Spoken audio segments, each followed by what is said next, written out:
is SMNI News Channel. Truth that matters.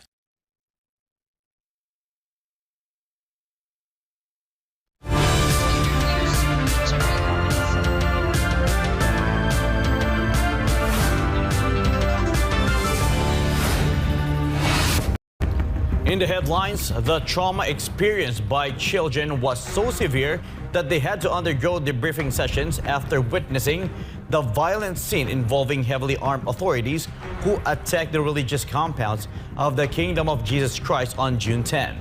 The children living inside the religious compounds are still shaken and traumatized 2 weeks after the inhumane attack by officers who were supposed to be their protectors. In other news, Maisug protesters in the U.S. are appealing to the United Nations to investigate the current government of the Philippines. Several Filipinos and Filipino Americans are angry, frustrated, and alarmed, prompting them to appeal to UN Secretary General Antonio Guterres for an immediate inquiry into the systematic human rights violations allegedly done by the Marcos administration in recent months. And Sudan's forgotten war, more than 14 months have passed since the conflict broke out. And now the United Nations is appealing to the warring factions of the African country to stop weaponizing starvation as millions of innocent civilians are at risk. I'm Franco Baranda, Newsline World starts now. Children as well as youths who were present during the June 10 attack at the KOJC headquarters in Davao City underwent debriefing sessions after their experience with the officers who were supposed to be their protectors. Jean Domingo reports.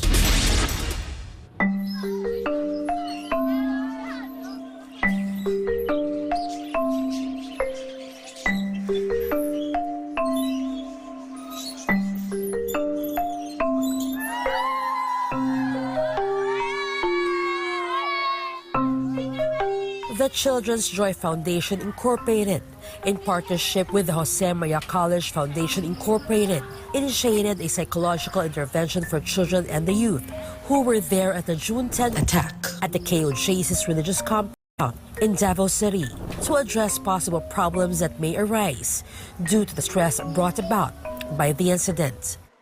Various psychosocial activities and debriefing sessions were laid out for both the children and the youth, aimed at assessing and addressing their experiences and emotions during the fateful event. The social workers acknowledged the need to make them express their feelings to unload the emotional baggage that may in the future affect their well-being. Partly, ina-assess natin yung mga emotions nila, yung mga experiences nila, no? Yung debriefing, after the assessment, nagawa tayo ng mga debriefing na wherein ina-address natin yung mga emotions nila through counseling. Kung titingnan natin, magwa 1 month na siya, but then the feeling, yung takot, no, na every time nakakarinig sila ng siren, kahit na rinig lang ng mga motor, ng mga airplane na boses, since malapit tayo dito sa airport, it really makes them feel na ano na naman kaya ito, yung mga ganito. Andun yung takot andun yung kaba na baka pupunta na naman yung mga pulis. So dito, which is a really indicator na yung mga youth natin who are involved on that incident is really experiencing na distress talaga, which really naka-apekto din sa kanilang well-being. For the children, Bandala noted that while they had various experiences during the raid, they were still not excused on the stress and the fear that the incident caused them. They were able to see the mga pulis.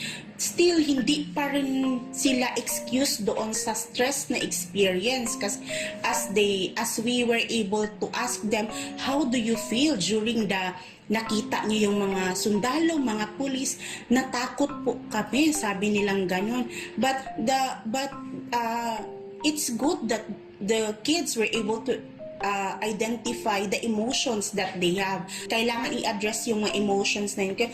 Though sabihin natin, it's normal lang yung emosyon na takot, pero ang ano lang doon, ang nakaka-alarm lang is until now, andun pa rin yung takot, no? Na which is hindi dapat na the kids should feel the peace, no? If left unaddressed, these experiences and emotions might lead to post-traumatic disorder and other long-term effects. Regarding with this one, kumbaga, they were not expecting kasi na ganun talaga yung mangyari in the long run. So, syempre, yung concern natin is yung mga bata. So, they will develop an acute stress disorder. So, pag hindi siya maagapan, ma'am, so, possibility na maging ano siya, it will cause to post-traumatic stress disorder. So, yung mga, yung sa nangyari sa KOJC, yung mga police na malaki talaga yung impact talaga, ma'am, na syempre mga bata nandoon, hindi lang mga bata, hindi yung mga matanda. Prior to this, the social workers also visited the children at the KOJC religious compounds at the Prayer Mountain and the Glory Mountain in Tamayon, Davao City for psychological debriefing sessions. A series of debriefings are planned for the children, the youth as well as the adults residing at the various KOJC religious compounds that were attacked on June 10.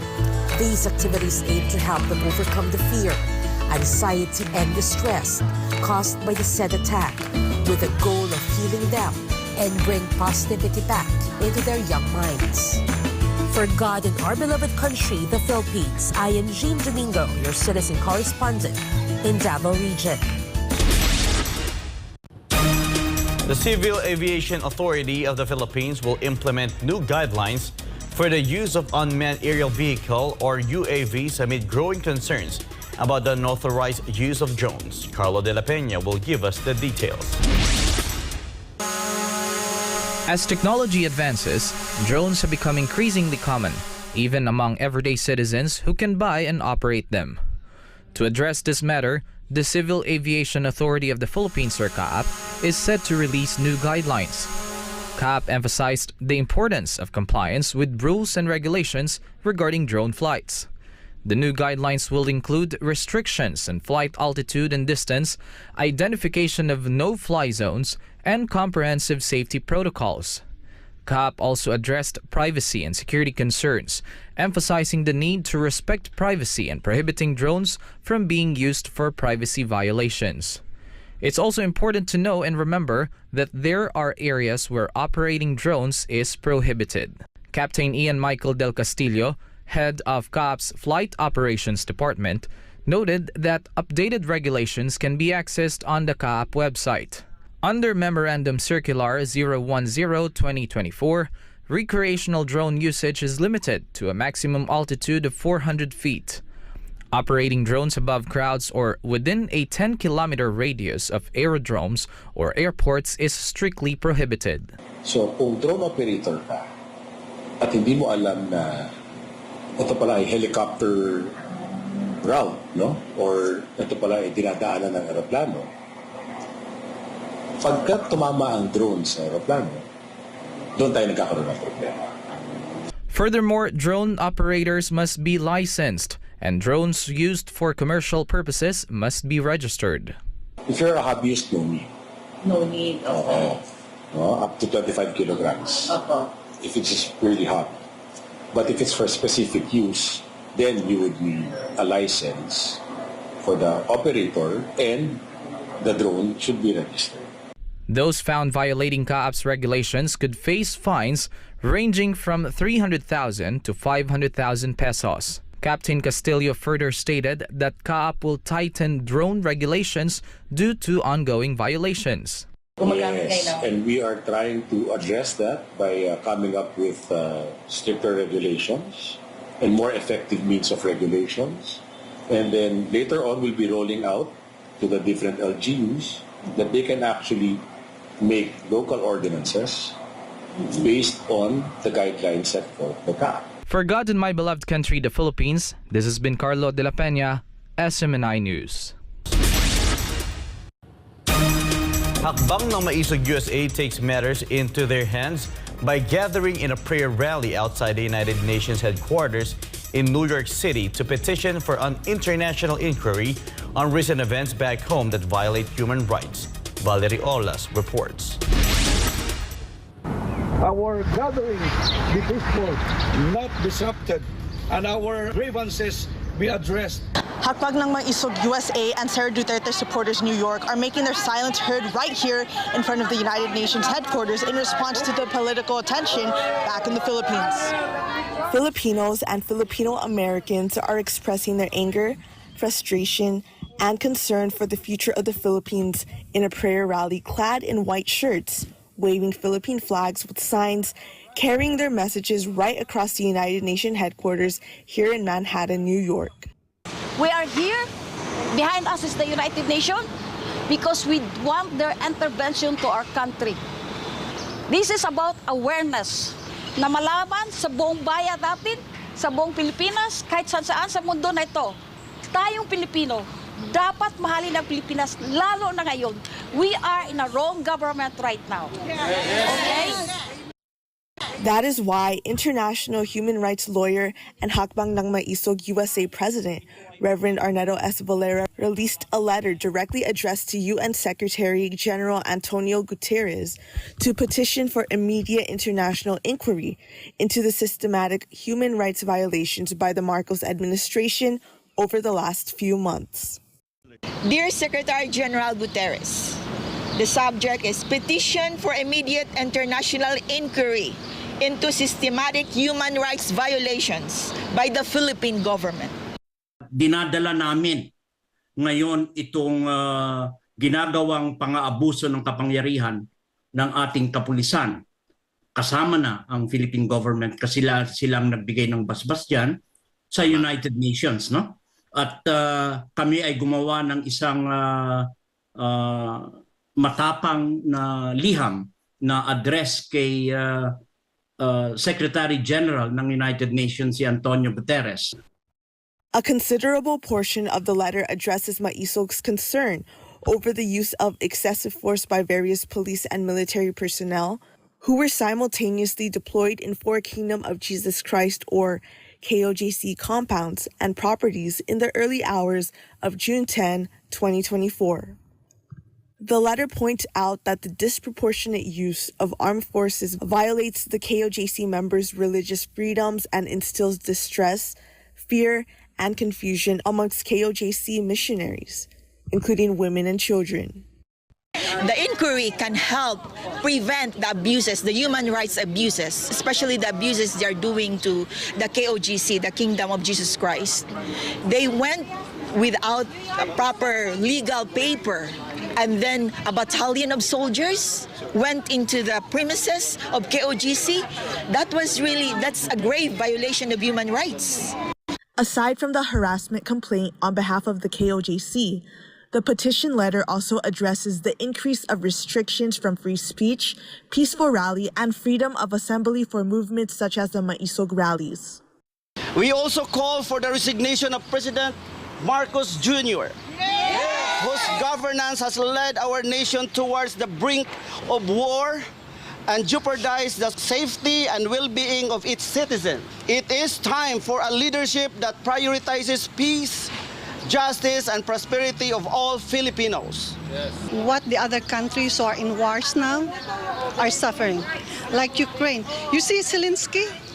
He is very healthy and very robust. I mean, nothing is happening to him, but his people are dying.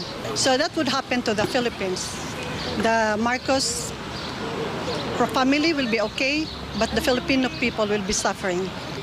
Sana itong presidente natin ngayon, alam ko mahirap na siya magbago, pero sana pinakamaganda para sumaya ang buong Pilipinas. Mag-resign na siya, kasama niya yung asawa niya. At saka itong mga nambudol sa atin na mga nagnanakaw sa gobyerno. Tigilan na. Magkaroon na kayo ng konting puso, konting kaluluwa. From what began as a small movement for peace, national security, and justice is now an unstoppable force made up of ordinary Filipinos who all share an extraordinary love for the land that they call home. Mr. President, oo, sinisigaw ng marami na mag-step down na kayo. You're already going into your 2 years. If you could still work it out, please, tulungan yung mga Pilipino at tuparin nyo ang mga pangako nyo sa Pilipino. Tama na mo ng biyahe, Mr. President. Maisug USA and Sara Duterte supporters in New York continue to push for transparency and accountability amid these ongoing tensions and hope for a clear future for the country. Reporting from New York, I am Valerie Olas, your Citizens correspondent, SMNI News USA.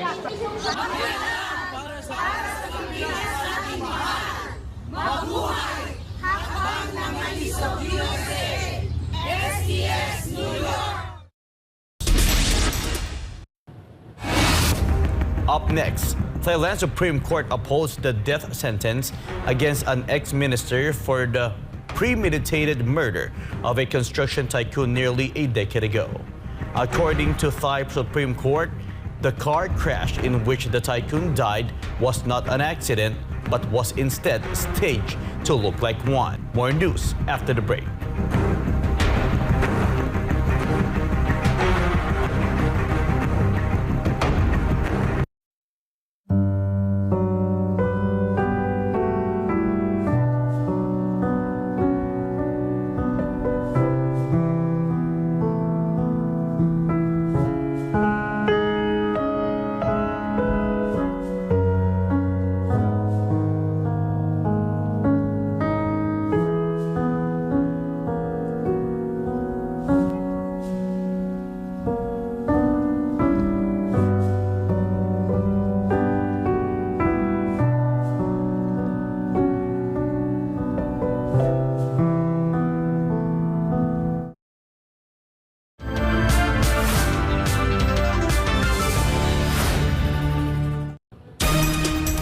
Experts appointed by the United Nations Human Rights Council urge warring factions in Sudan to stop using starvation as a weapon of war. Gratero Mori has a story. UN experts warned more than 25 million civilians in Sudan require urgent humanitarian assistance as fighting between the Sudanese armed forces and the paramilitary rapid support forces entered its 15th month.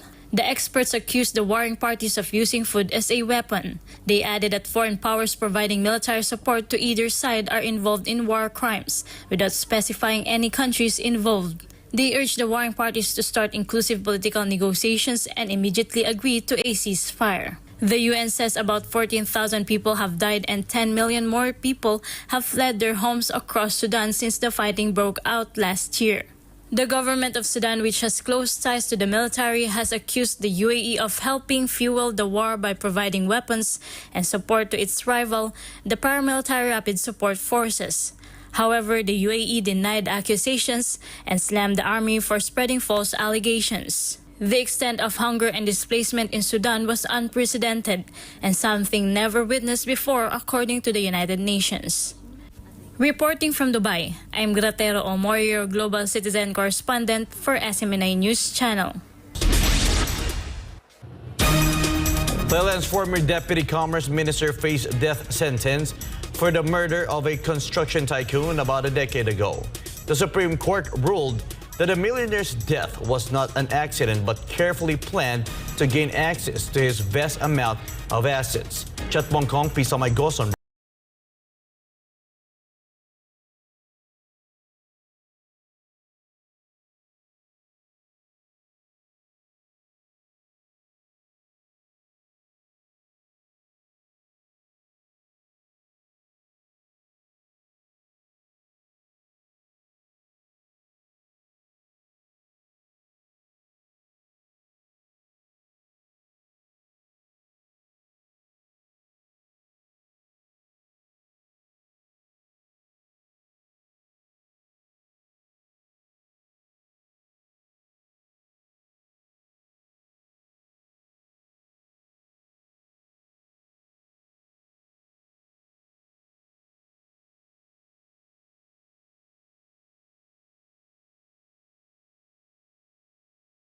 $100 million baht in shares were transferred to Ban Ying and his close aide using falsified documents. A police investigation ruled that the crash was not an accident, with the evidence showing it as intentionally staged by the former minister and his accomplices, making it a case of premeditated murder. The tycoon's widow filed a case against the 59-year-old former minister for premeditated murder and for concealing a crime. Reporting from Thailand, I'm Shatmongkol Bisamaikoson, your Global Citizens correspondent for SM9 News Channel. A day from now, millions of Iranians will return to the polls to elect former President Ibrahim Raisi's successor following his death caused by a helicopter crash more than a month ago. Melchizedek Cadis reports. 6 candidates dominated by hardliners loyal to the supreme leader will compete to be the next president of Iran on the 28th of June. Who will be the next president of Iran? Iran's Guardian Council, a powerful 12-member body assigned with overseeing elections and legislation, approved only 6 individuals out of 80 initial candidates. Of the 6 candidates, 5 of them were considered hardliners and loyal to the regime's supreme leader, Ayatollah Ali Khamenei. Khamenei urged Iranians to participate in the snap elections on Friday after the parliamentary elections in March witnessed the lowest voter turnout not seen since the foundation of Iran in 1979. Lawmaker and former Parliament Deputy Speaker Masoud Pezeshkian, who advocates dialogue with Western powers, was the only pro-reform politician approved on the list of final candidates. He is expected to have a low chance of winning the race. The candidate who will win the presidential race on the 28th of June will replace late President Ibrahim Raisi, who died from a tragic helicopter crash last month. The upcoming election was overshadowed by sanctions imposed by the U.S. Treasury Department earlier this week, which covered nearly 50 individuals and companies. Reporting from Kuwait, I am Melchizedek Cadis, your global citizen correspondent for God and for our beloved country, the Philippines. The Pentagon chief traveled to Cambodia, a close ally of China, in an aim to boost ties. The latest trip took place after he visited the Southeast Asian nation just a few weeks ago. Anissa de Guzman tells us more. U.S. Secretary of Defense Lloyd Austin expressed his pleasure in visiting Cambodia for a second time within a month. Austin thanked Cambodian Senate President Hun Sen for welcoming him for the second time. The Pentagon chief told Hun Sen that the U.S. remains interested in developing its defense ties with Cambodia and offered to help strengthen security in the Southeast Asian nation. China is Cambodia's largest trading partner, with both Asian nations to have survived the test of time despite the West's criticisms over their close bilateral ties. Hun Sen, who served as the former Prime Minister of Cambodia, stepped down from his post in 2023. He ruled as the country's Prime Minister for 38 years, which made him the longest-serving head of government in the nation's history. His son, Hun Manet, took over as the new Prime Minister of Cambodia. Despite his Western education background, Hun Manet pledged to follow his father's footsteps in maintaining strong bilateral ties with China.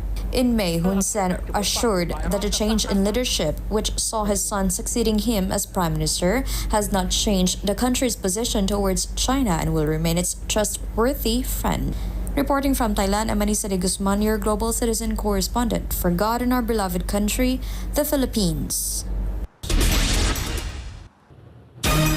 History seemed to repeat itself after an attempted military coup rocked Bolivia since the previous one took place 6 years ago. However, this time, the president and the people of Bolivia joined forces to mobilize the intruders and defend democracy. The question remains as to who was the true mastermind behind the latest uprising. Was it a product of a destructive foreign interference?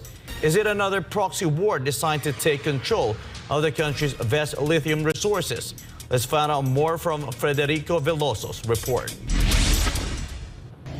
In the wake of a political battle and economic crisis, Bolivia was hit by another catastrophe, an attempt to overthrow the current administration through a military coup. General Juan Jose Zuniga, who was fired earlier this week as commander of the Bolivian army, led uprising together with a group of breakaway military chiefs. In the Bolivian administrative capital of La Paz, hundreds of soldiers raided the presidential palace on Wednesday and made a forceful entry using armored vehicles to break the doors. Amid the chaos, pro-democracy protesters joined forces with the government to prevent the uprising, wherein some of them were driven away by the intruding soldiers using tear gas. In the end, the soldiers retreated and the voice of democracy won. The government arrested the 3 military leaders who initiated the uprising, including former Army Chief Zuniga, and announced 3 new heads who replaced them. Meanwhile, the CIA is being accused as the mastermind behind the military coup. Bolivia, a pro-BRICS country that showed interest in joining the bloc, owns one of the largest reserves of lithium in the world. Bolivia prefers to partner with China and Russia in developing its lithium reserves, a move that poses a huge threat to the United States' dominance in the global market. The incident happened a few weeks after Bolivian President Luis Arce met with Russian President Vladimir Putin in St. Petersburg, where both leaders pledged to continue their partnership in energy development such as nuclear technology. The Russian Foreign Ministry condemned the failed military coup and warned against destructive foreign interference in Bolivia and other nations. This has been Federico Veloso, your global citizen correspondent for SMNI News. And before we end, may be inspired with the words of the sun.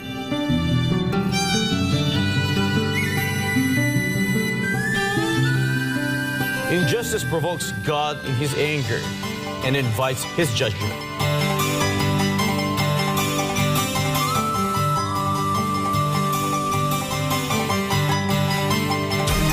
And that's all for this edition. For more news updates, you may visit smninewschannel.com or follow us on our official social media accounts on Rumble, YouTube, Facebook, and Twitter. For God and my beloved country, the Philippines, I am Franco Baranda, and this is Newsline World.